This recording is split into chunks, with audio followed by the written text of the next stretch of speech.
வீட்டில் தூங்க முடியலைங்க, கெட்ட கெட்ட கனவா வருது, என்னால் படுத்தா தூக்கம் வரல, என்ன பண்ணுறதுனே தெரியல, உருண்டு உருண்டு படுத்து தூங்கி பார்க்குறேன், ஏதேதோ நினைவுகள் எல்லாம் வருது, தூங்கிட்டு இருக்கிற மாதிரி இருக்குது, ஆனால் மனசு தூங்கலை, கண்ணு மட்டும்தான் மூடி இருக்குது, ஆழ்ந்த தூக்கம் இல்லைங்க, கெட்ட கெட்ட கனவா விடிய விடிய வருது, நடுஜாமத்தில் நான் எந்திரிச்சு உட்காந்துக்கிறேன், என்னால் எதை பார்த்தாலும் இருளாக தெரியுது, பயமாக தெரியுது, எப்படா விடியும்னு எனக்கு ஒரு பொழுதே போக மாட்டேங்குது. இப்படியெல்லாம் உங்களுக்கு ஏதாவது இருந்துச்சுன்னா இதுக்கு ஒரு பரிகாரம் சொல்கிறேன், நீங்கள் எழுதி வச்சுக்கோங்க. இந்த பரிகாரம் மிக அற்புதமான பரிகாரம். இதை நீங்கள் செஞ்சு பாருங்க, நிம்மதியாக தூங்குவீங்க. இப்போ இந்த பரிகாரத்தை நீங்கள் தெரிஞ்சுக்கணும் அல்லவா? உங்களுடைய வாழ்க்கையில் இதை நீங்கள் முக்கியமாக தெரிஞ்சுக்கணும். பழனி மலையில் போகர் சமாதி அங்கே இருக்குது. இந்த போகர் சமாதி மேலே திருநூறு, அங்கே தீபாரதனை காமிச்சு பூஜை பண்ணி சாமி கும்பிட்ட திருநூரை நீங்கள் கொஞ்சம் வாங்கி கொண்டு வந்து தலைமைட்டு கடையில் வச்சுட்டு நெத்தியில் விபூதி விட்டுட்டு, அகத்தியர், பெரிய பெரிய மகான்கள் அவங்களே இந்த இடத்துல விபூதியை கையில் வச்சுட்டு தான் பேசியிருக்காங்க. ஆனால் போகர் ஒருத்தர் மட்டும்தான் நவபாசனத்தில் முருகர சிலையை உருவாக்கி கந்தன் திரு நீர் அணிந்தால் வந்த வினை ஓடிவிடும். அப்ப கந்தன் திரு நீர் அணிந்தால் வந்த பிணி ஓடிவிடுமா. அப்ப காத்து, கருப்பு, பில்லி, சூனியம், நம்மளுக்கு மாந்திரீகம், எல்லா தோஷங்களையும் நீக்கக்கூடியது. அகத்தியருக்கே திருநூறு தான் பிரசாதமா அவர் வாழ்க்கையில ஒரு சொத்தா உடம்புல பூசியிருக்காரு.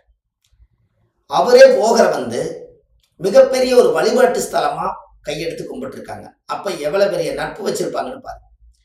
போகருக்கு மட்டும்தான் அந்த பவர் உண்டு. அதனாலதான் நீங்க பழனி மலையில போகர் சமாதிக்குள்ள, ஜீவ சமாதி அதுதான், அந்த போகர் சமாதிக்குள்ள பழனியில முருகனை உருவாக்கி வச்சுட்டு அதுவே கடவுள் நினைச்சு, அதுவே சொந்த வீடு நினைச்சு அங்கேயே அவர் ஜீவ சமாதி ஆனதுனால அந்த ஜீவ சமாதி போகர் சமாதிக்குள்ள ஒரு மிகப்பெரிய ஒரு ஆற்றல் சக்தி இருக்கிறதுனால அந்த இடத்துல போனீங்கனாலே ஒரு எங்கிருந்தோ ஒரு நறுமணம் நம்ம மேல அடிக்கும்.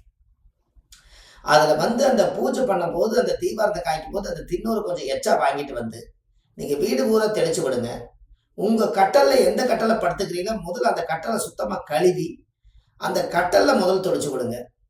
நெத்தியில திருநூறு பூசிக்கங்க. படுக்கும்போது கொஞ்சம் ஒரு காட்டன் துணியில ஒரு பைக்குள்ள திருநூறு வச்சு ஜோப்பில் வச்சு படுத்துக்குங்க. அந்த போகருடைய ஆசீர்வாதம் உங்களுக்கு அந்த இடத்துலயே சேரும்.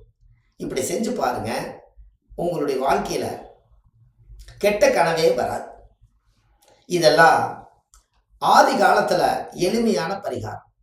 ஒரு கையில 90 வாங்கி பூசிட்டு ஒரு கையிலேயே பிடிச்சிக்கிட்டு நாயம் பேசிட்டே கொண்டு ஒரு கையில் எடுத்துட்டு இந்த கையில் எடுத்து அப்பாவுக்கு திருநூறு வச்சு விடுறதும், அம்மாவுக்கு திருநூறு வச்சு விடுறதும், அந்த காலத்துல கூட பிறந்த தங்கச்சிக்கு, குட்டி பாப்பாவுக்கு, பெரிய பாப்பாக்குன்னு அந்த திருநூறு ஒண்ணு எல்லாம் முடிச்சுட்டு நெஞ்சிலேயே நம்மளுடைய கழுத்திலேயே தொடவிட்டு ஒரு துளி கூட காத்துல விடாம மூடி கொண்டு வந்தாங்க ஒரு காலத்துல.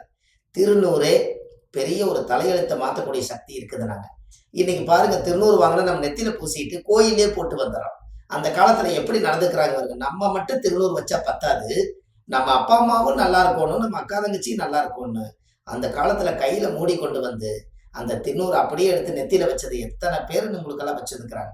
நீங்க பாட்டுக்கு வேலை செய்வீங்க, அவங்க பாட்டுக்கு கொண்டு வைப்பாங்க. அதுல ஒரு பாசம் தெரியுதா இல்லையா?